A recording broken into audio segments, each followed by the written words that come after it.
जय श्री कृष्ण। ओम शांति। जय श्री कृष्ण। ओम शांति। आज जो हम बात करने वाले हैं, आज सफला एकादशी है।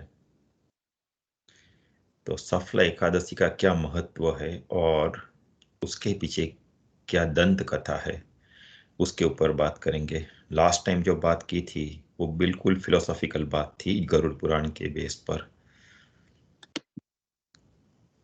What happens to our physical body, to casual body, I mean to say causal body, I mean to say, how soul travels from physical body to causal body. So it was a really very physical, I mean to say, logical talk.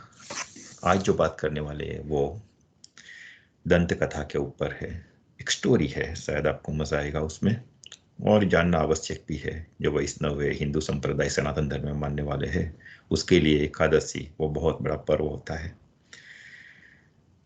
महीने में 2 एकादशी आती है, साल में 12 एकादशी आती है। जो भी एकादशी आती है उसका हर एक एकादशी का कुछ ना कुछ महत्व है, गूढ़ रहस्य उसके पीछे छुपा हुआ होता है। हमेशा हम लोग कर्म की बात करते हैं, किस तरह कर्म आपको कहाँ से कहाँ तक ले जा सकता है। ऐसा कुछ भी नहीं है कि आपके बुरे कर्म है तो आप नहीं सुधर सकते, और बहुत अच्छे कर्म है तो आपको स्वर्ग की प्राप्ति होगी, आपको डिविनिटी प्राप्त होगी। ऐसा कुछ भी नहीं है। कर्म के ऊपर हमेशा अपनी नज़र होनी चाहिए। हर एक कर्म, हर एक सांस के ऊपर अपनी नज़र होनी चाहिए। कर्म सिर्फ फिजिकल बॉडी से नहीं होता है, कर्म मानसिक होता है। फिजिकल बॉडी तो एक साधन है कर्म करने के लिए। काफी सारी बात हमने ये बात की है। महाभारत के युद्ध के बाद जब राजसूय यज्ञ युधिष्ठिर ने किया था, और उसके बाद में एक बार, उसके बाद में कृष्ण जब द्वारिका के लिए निकल रहे थे, तो उस टाइम युधिष्ठिर ने कृष्ण से ये पूछा था। उस टाइम का जो समय था वो भी यही था। तो युधिष्ठिर ने पूछा कि हे स्वामी, पौष मास के शुक्ल कृष्ण पक्ष में जो एकादशी होती है उसका क्या नाम है, उसकी क्या विधि है, और उसमें किस देवता की पूजा की जाती है। ये बात युधिष्ठिर ने कृष्ण से पूछी थी। और अगर कोई सात्विक बात भगवान कृष्ण से पूछता है तो हमेशा वो जवाब देने के लिए तैयार रहते हैं।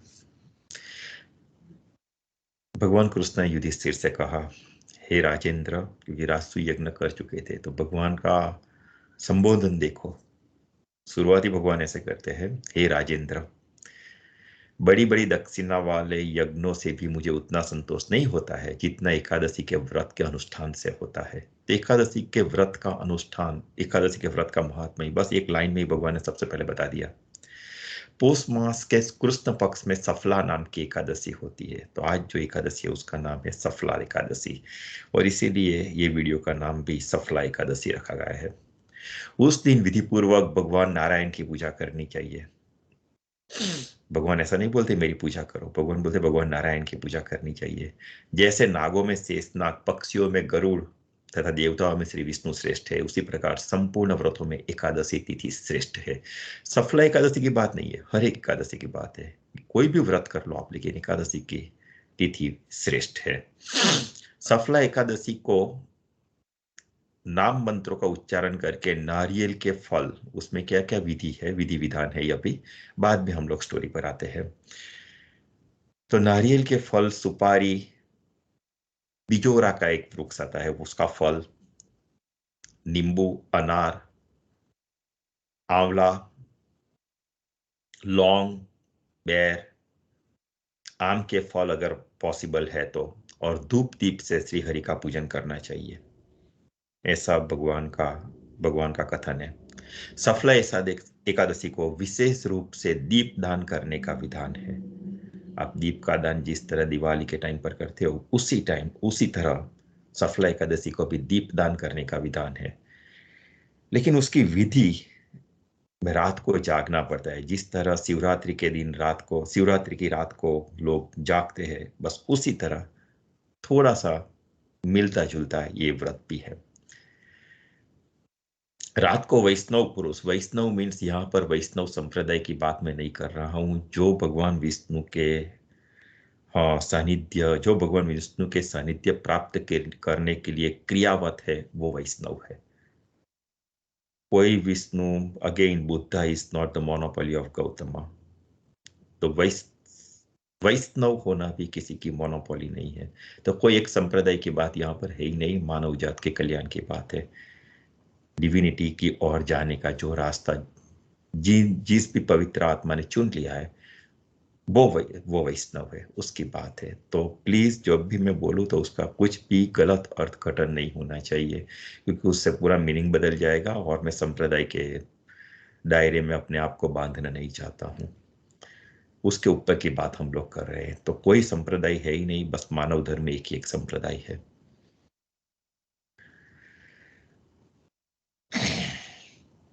तो रात को वैष्णव पुरुषों के साथ जागरण करना चाहिए, लेकिन ये जागरण एक रात का अगर हो सके तो ठीक है, अच्छी बात है।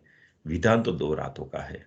एकादशी स्टार्ट होने से अगली रात और एकादशी की रात, 2 रातों का विधान है।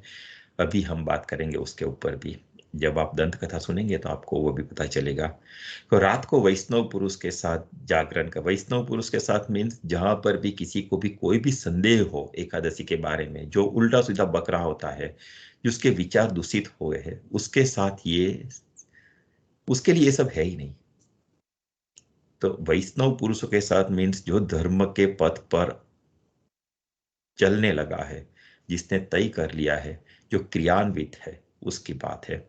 रात को वैष्णव पुरुषों के साथ जागरण करना चाहिए। जागरण करने वाले को जिस फल की प्राप्ति होती है, वो हजारों वर्ष तपस्या करने से भी नहीं मिलती, ऐसा श्रीहरि का कथन है। अभी हम उसकी दंत कथा जो है उसके ऊपर बात करेंगे।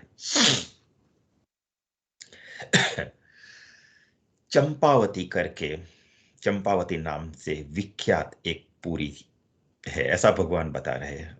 हम लोग पास्ट में बात करेंगे तो चंपावती नाम के पुरी एक नगर था, ऐसा बात करें, ऐसे बात करेंगे। लेकिन अभी जो बात करिए, भगवान श्री हरि, भगवान विष्णु, भगवान कृष्ण युधिष्ठिर से बात कर रहे हैं। तो एक वार्तालाप कैसा होता है, तो एक प्रेजेंट टेंस में बात करेंगे हम लोग कि चंपावती नाम से विख्यात एक पुरी है, जो कभी राजा माहिस्मत की राजधानी थी। राजा माहिस्मत उसके ऊपर राज करता था।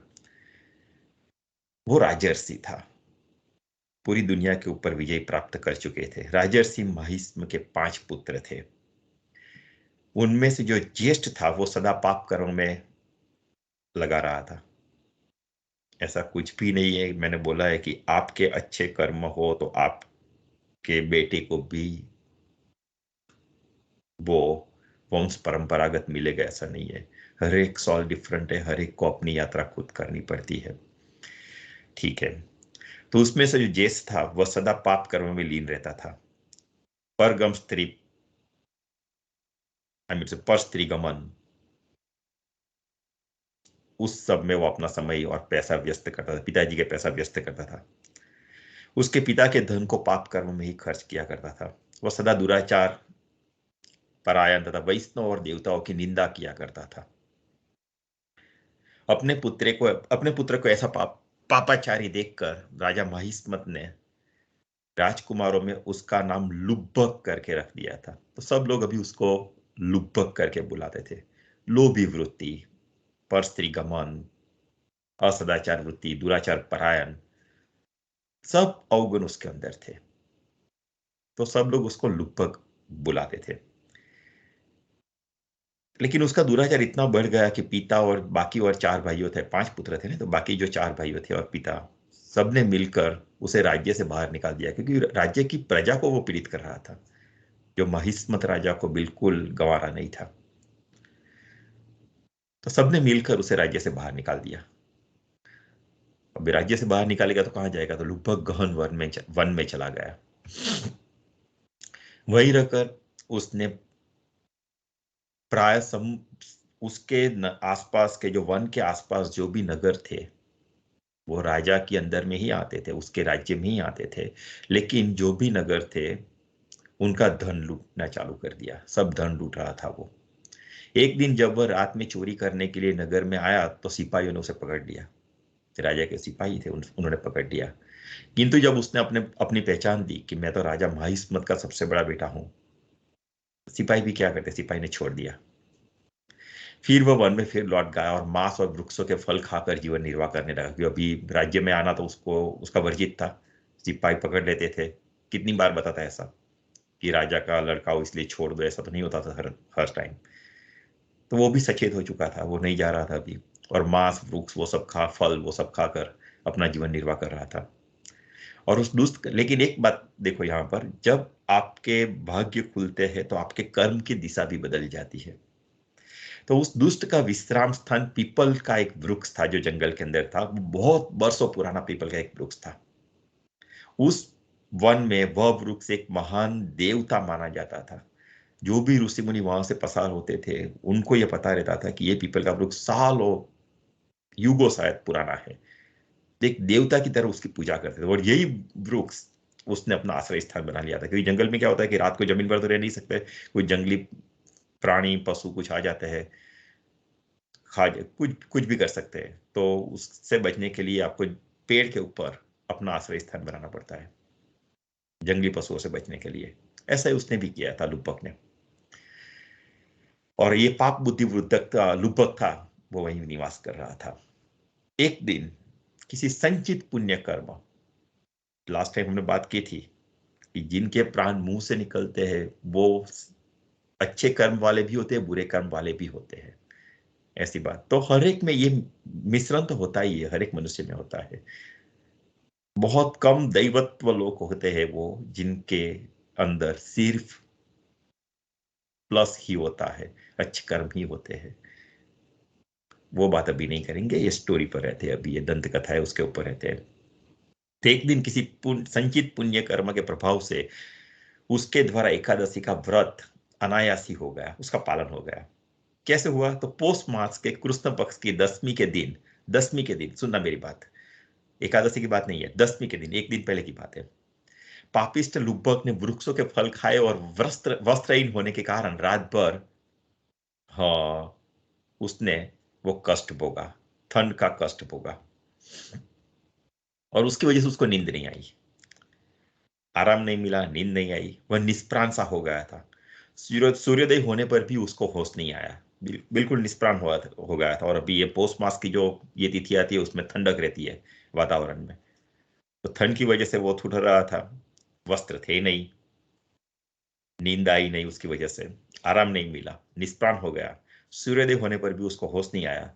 सफला एकादशी के दिन भी लुब्बक बेहोश पड़ा रहा था। दूसरे दिन सफला एकादशी थी, लुब्बक बेहोश पड़ा रहा था। दोपहर होने पर उसे चेतना थोड़ी सी, सूर्य प्रकाश आया तो उसकी वजह से थोड़ी सी चेतना प्राप्त हुई उसको। फिर इधर इधर उधर दृष्टि डालकर वो आसन से उठा और लंगड़े की भांति लड़खड़ाता हुआ वन के भीतर गया, जहां पर वो पीपल का वृक्ष था, वहां जो आश्रय ले रहा था कि कुछ तो खाने के लिए चाहिए, तो उसके लिए वो, हाँ, लंगड़ाता हुआ लड़खड़ाता हुआ वन के भीतर गया। अगले दिन भी ठीक से खाया नहीं था, तो भूख से दुर्बल और पीड़ित हो रहा था। लुब्बक बहुत से फल लेकर जब तक विश्राम स्थल पर लौटा तब तक सूर्यास्त हो चुका था। दोपहर के बाद तो गया, फल ढूंढने में थोड़ी कठिनाई हुई, वापिस आया, सूर्यास्त हो चुका था। तो अनायास व्रत तो हो ही गया, कुछ खाया नहीं। एकादशी में कुछ भी न खाने का विधान है, अगर आप ठीक से कर सके तो, नहीं तो फिर फल के ऊपर भी आप कर सकते हो, बाकी कुछ नहीं खाना चाहिए। ठीक है, वो बात नहीं है अभी।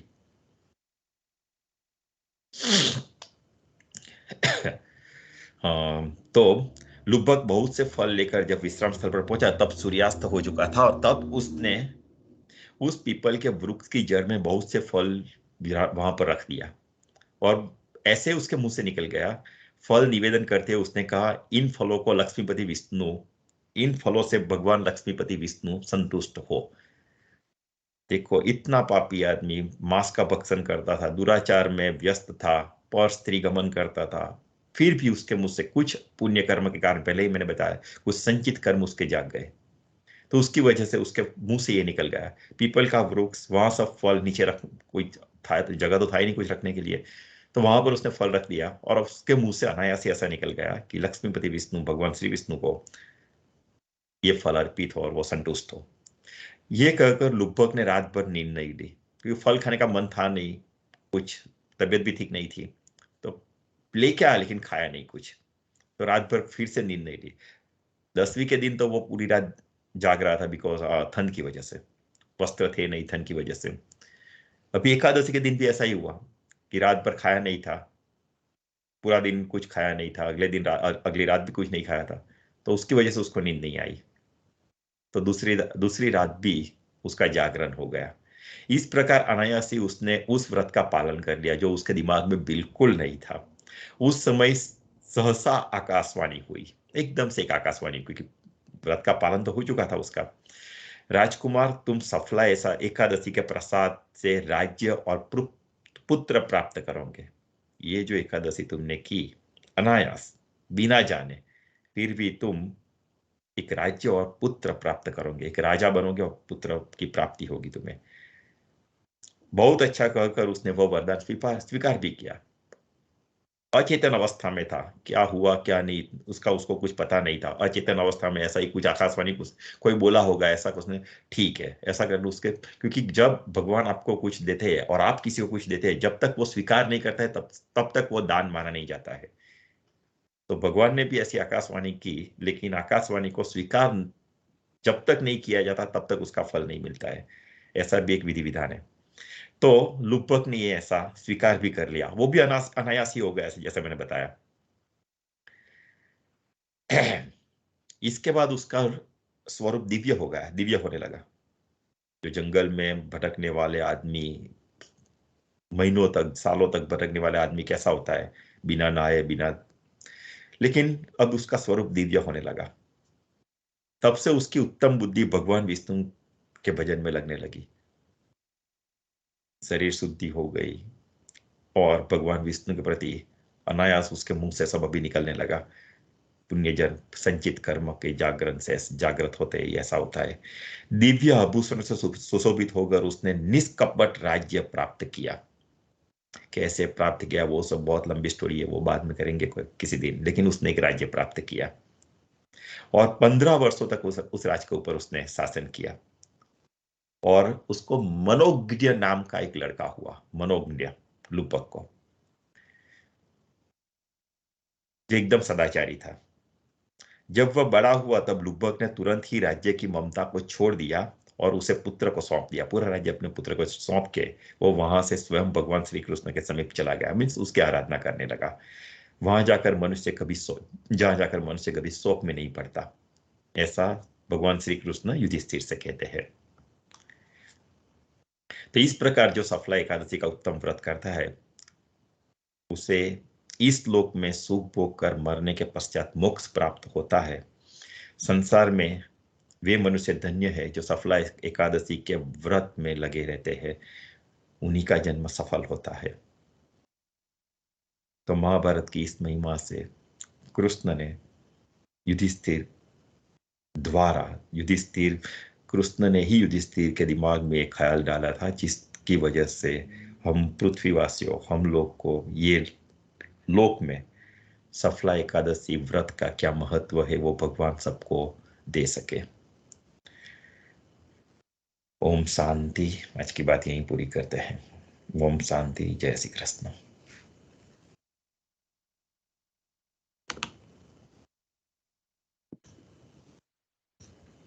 अगर आपको ये वीडियो अच्छा लगा है तो प्लीज लाइक करें, सब्सक्राइब करें और आपका कोई रेफरेंस हो तो प्लीज कमेंट बॉक्स में लिखिए। ओम शांति। जय श्री कृष्ण। ओम शांति। जय श्री कृष्ण।